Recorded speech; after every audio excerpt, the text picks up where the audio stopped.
Use earphones for better experience. मैंने कभी उन अफवाहों पर विश्वास नहीं किया जो हमारे कॉलेज परिसर के परित्यक्त विंग के आसपास फैलती थीं।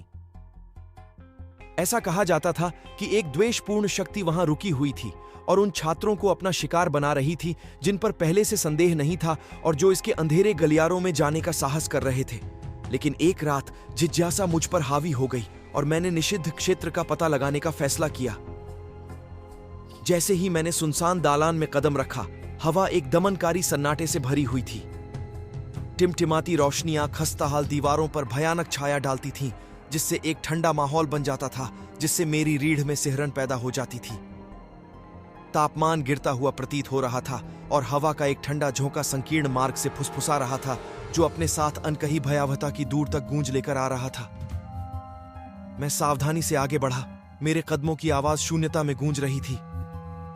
दमनकारी अंधकार मेरे चारों ओर घिरता दिख रहा था और मुझे बेचैनी की भावना बढ़ती हुई महसूस हो रही थी। जैसे जैसे मैं परित्यक्त विंग में गहराई तक गया, सन्नाटा घुटन भरा हो गया जो केवल मेरे पैरों के नीचे प्राचीन फर्श बोर्डों की चरमराहट से टूट गया। अचानक मैंने एक धीमी सी फुसफुसाहट सुनी जो बमुश्किल सुनाई दे रही थी लेकिन निर्विवाद रूप से मौजूद थी। ऐसा लग रहा था मानो वह मेरा नाम पुकार रहा हो, एक धीमी और भयावह आवाज जो शांति में गूंज रही थी।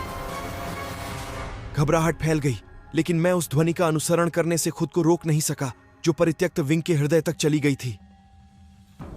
गलियारे मुड़ते मुड़ते मुझे हॉल के अंत में एक सुनसान कमरे में ले गए। दरवाजा चरमराकर खुला, जिससे पता चला कि एक कमरा समय से ठिठुर गया है।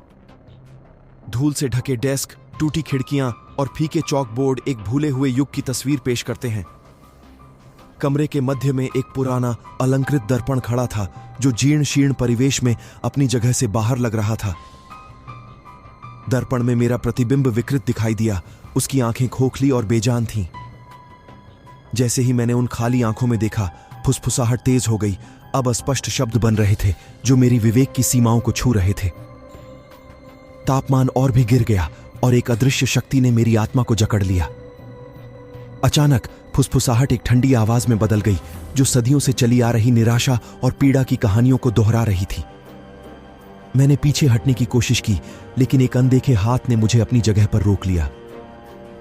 कमरे में अंधेरा हो गया क्योंकि परछाइयां मेरे चारों ओर नृत्य कर रही थीं और दर्पण में न केवल मेरी छवि दिखाई दे रही थी बल्कि विकृत भूत भी दिखाई दे रहे थे जो खोई हुई आत्माओं की कहानियां फुसफुसा रहे थे।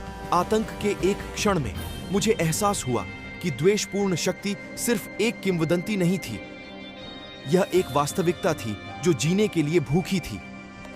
कमरा डरावनी हंसी से गूंज रहा था क्योंकि अंधेरे ने मुझे घेर लिया था और मेरी चीखें कॉलेज के परित्यक्त विंग की वीरान दीवारों के भीतर कैद हो गईं। Subscribe to unsettling stories.